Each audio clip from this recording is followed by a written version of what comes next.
Peace, everyone. For my first-time listeners, I am Victoria Shakoor with Single Parenting Mastery and founder of Stress-Free Parenting Mastery course. I am a professional single mompreneur of two awesome sons living in our home with me, and I am your intuitive guide to having respectful, obedient, and cooperative children that listens to you. As always, a warm, loving shout out to all my single parents out there who is holding it down and making it happen all day, every day. Thank you to those who stop by and listens to my outformation. And a special thank you to my subscribers and new subscribers to my channel.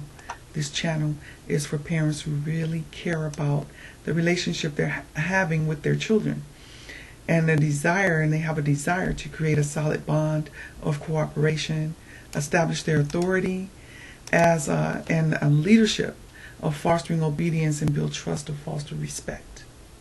Okay. This subject here is it's a really serious subject, and for those of you who want to go even more deeper or find out more information and more in-depth tips and methods that I share, you can listen to my Blog Talk radio show at Blog Talk Radio, the number 1 single mother, the number 2 another. And on that show I go really deep into the conversation, myself and my host. Okay, so you can always catch the replay there. However, in these videos, those of you who know, I like to keep these videos short. All right, but I want to give you impactful information when you listen, so that it's something you can use right away in your lives to deal with some of your scenarios and different things that's happening in your life, so that you have a better relationship with your children. That is what I focus on. That is where I shine, and that is my expertise. Okay.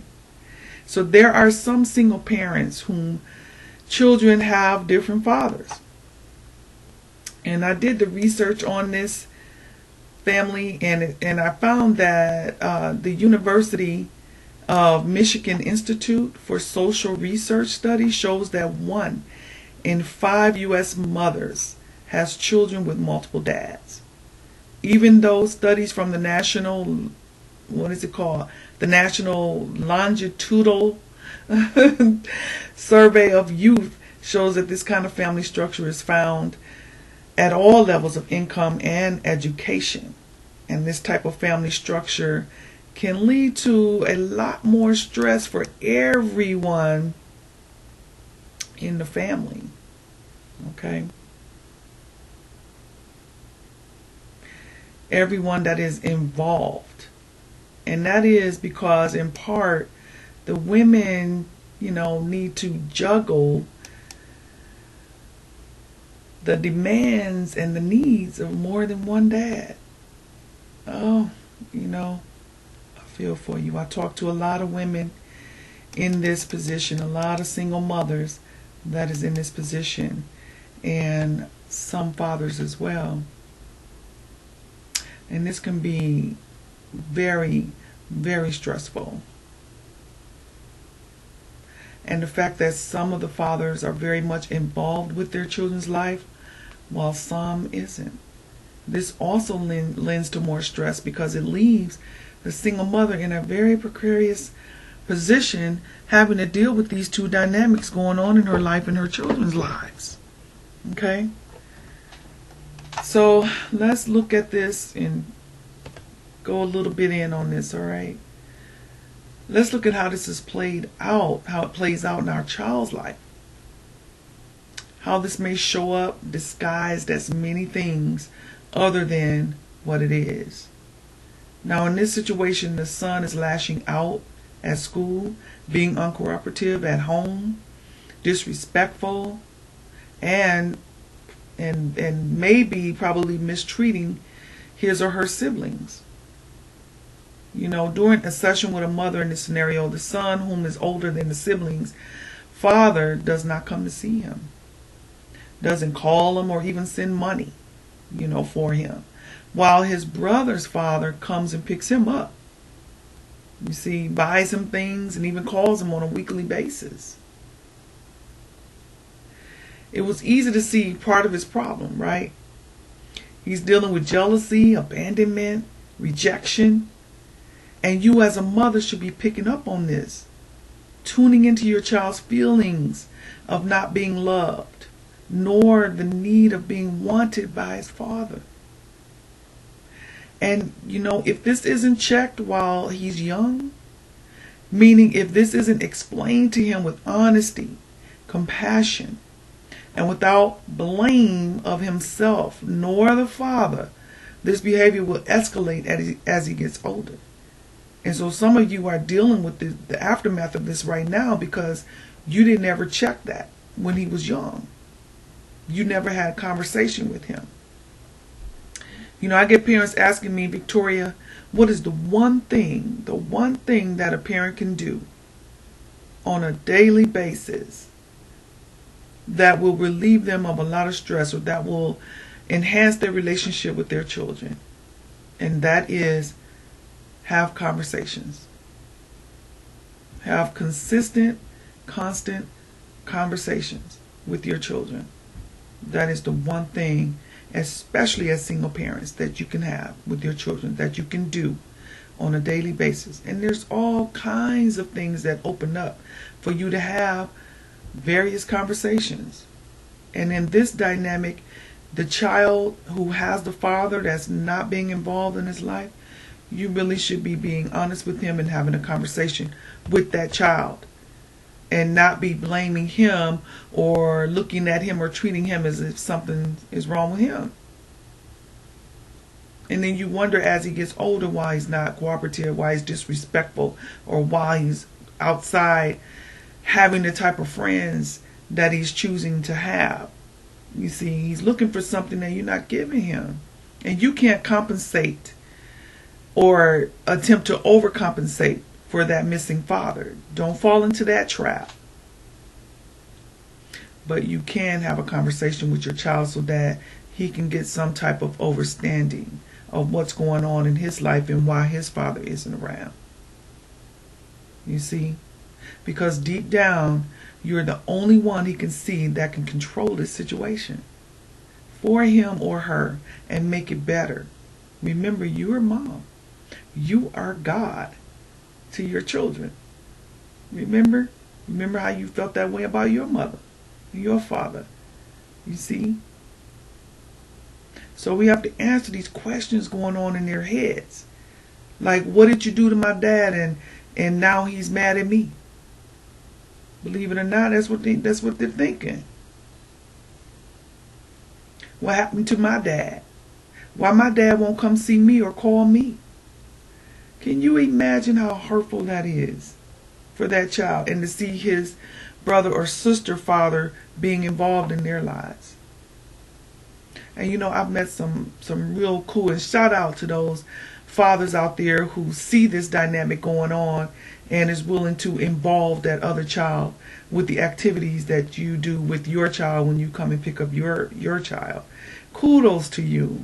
Bravo to you. My hands and my hands clap for you. Hats off to you and all of that. Much love to you for doing that. You see, because that child is now dealing with so much hurt right now and so much pain. And he's doing things, he or she is doing things to protect their feelings and to protect themselves. However, because that mother, you as a single mother or a father, are not having conversations with them and letting them know you're dealing with that old school stuff, that they don't need to know your business, and they don't need to be all up in my business and all that, you know what? It's their business as well. Because that's their father. They know they didn't come here just you masturbating, okay? We grown up, right? This is a grown conversation for grown-ups. They know that.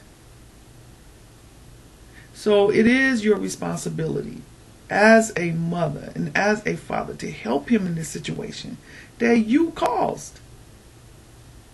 Okay?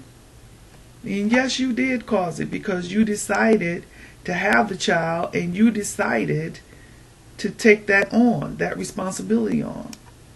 You know, but instead, most parents, from what I'm seeing, most, and single mothers in particular, because we just get so stressed out with a lot of things, you know, you're turning a blind eye to this very fact and is reacting with vengeance against your own child. You know, you're putting him on medication, sending him to juvie, and just checking out of the whole situation altogether.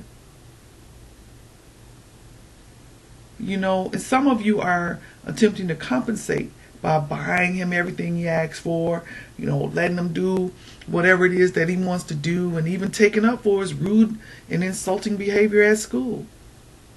That's not it either. Let's go deeper. Could it be that you, the mother, is having these same issues with that man who fathered that child and has not faced this about your own rejection issues?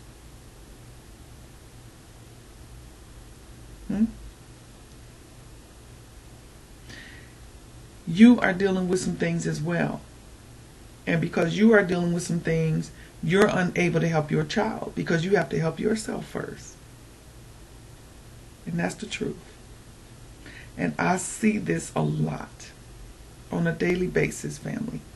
I talk to a lot of single mothers, and it's opening up to single fathers now.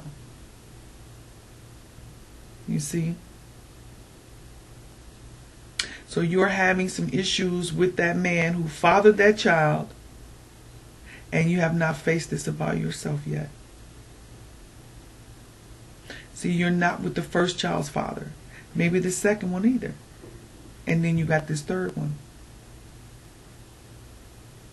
So what I would like to do is to first look at how you're dealing with your own rejection issues, abandonment issues, feeling unloved, fear, and dependency. Most of the time, you know, I'm finding you're dealing with at least one of these. And that's why you're checking out of the whole parenting issue. You're not able to help your child with his issue of abandonment because you're still dealing with it. You have not healed from it. You know, because when mommy's sick, whether it be mental, emotional, spiritual, you can't heal nor nurture or even express love for anyone else, especially the child who is a reminder of the result of your decision. We keeping it real here, right? So the first thing you want to do, my dear single parent, is the first thing you want to do, and I'm speaking single parent more so towards the single mother, because a lot of these scenarios comes from the single mother a lot of times. Okay? So what you want to do is start to heal yourself. Okay? And I'm here for you if you need some help with that.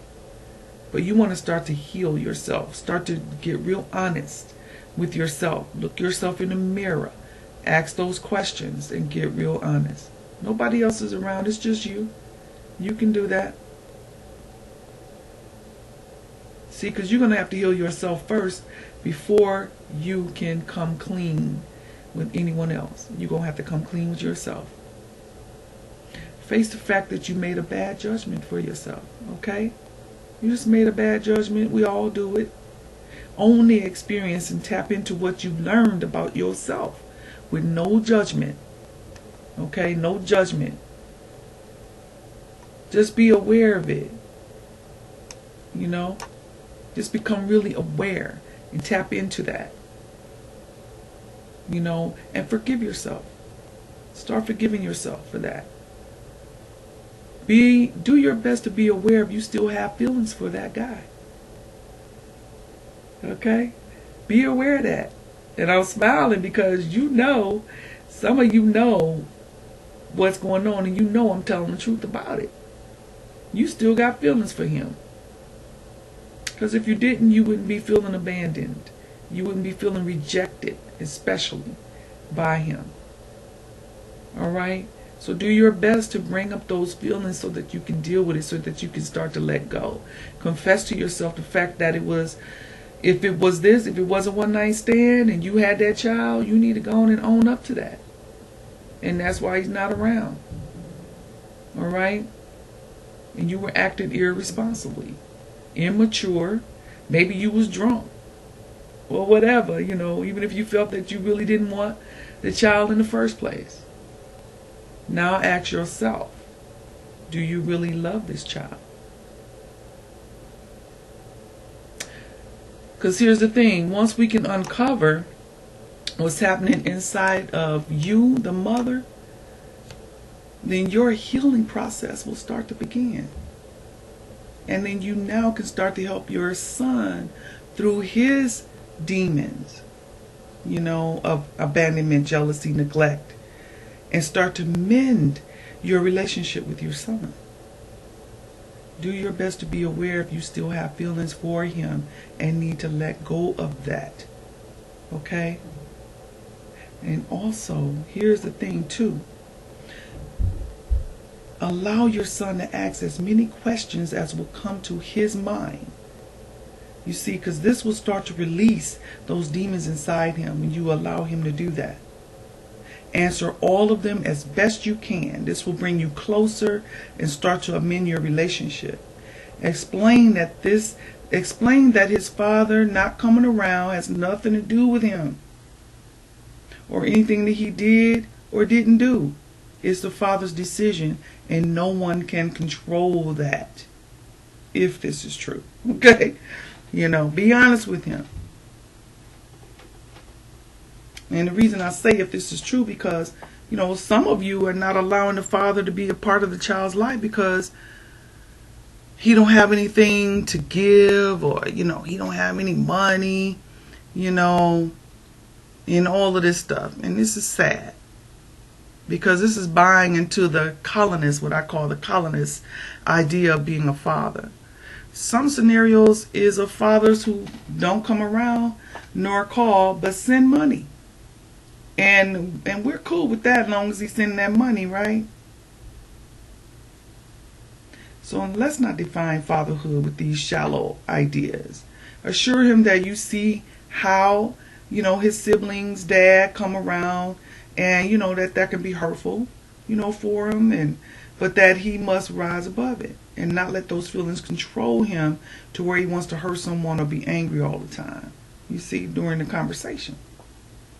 Ask him how he feels about that, and then listen. Get in the practice of listening to your children, because I know a lot of us was raised that nobody listened to us. So we want to change that with our children, okay? And this video is getting longer than I'd like them to be, but this is so serious, family, because we're raising a lot of children that are dealing with a lot of pain right now. And because of these scenarios right here, is one of them.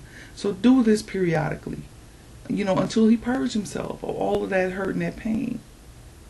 Now there'll still be some feelings there, because he still see this happening, all right? However, you are teaching him to control his emotions and allow himself to feel what he's feeling. Because, how you gonna not feel anything behind that? That's normal. Don't overcompensate for the lack of his father. However, hone in on his leadership skills. Tell him maybe the universe knows that he didn't need his father around. Okay? Ever thought about that? Maybe he will be a stronger man, and this is to see his strength. You see? Make sure the other siblings, this is a big one. Make sure the other siblings are not being vicious towards the fatherless child. Make sure that they're not mistreating him or anything because of that. Because, see, they can wind up having some issues, too, feeling like they're better because their father comes around. So you want to be aware of all of these different dynamics that can be played out because of this situation. and see who's available for him as a father figure. Get him involved in things, in sports, and get to know his fathers, his friends' fathers. If you are in good relationship with the father that comes around, have a conversation with him to see if it's appropriate to include the fatherless son in on the activities at times. You can ask. There's nothing wrong with that. Like I said in the beginning, I've known fathers that have done this, and it works out really well, and that child is not in so much pain, you see, because he's feeling important and valued now. So these are just a few suggestions, methods, and tips you can do right away, right now. And like I said, I go in even more on my Blog Talk Radio show, so you can go and listen to that show about the subject and get even more information as you need it. And if you know of anyone, or if you feel like you need a little bit more guidance on these things, I'm here for you. Be patient and know it's not going to change overnight, okay? It will take time and continuous effort on your part to amend this relationship by first healing yourself. All right? And I went over how to do that. So that's where you want to start first. Okay? You know that all of my links are below the video. Don't forget to download your free ebook. And I will see you on the next episode, the next subject. Peace.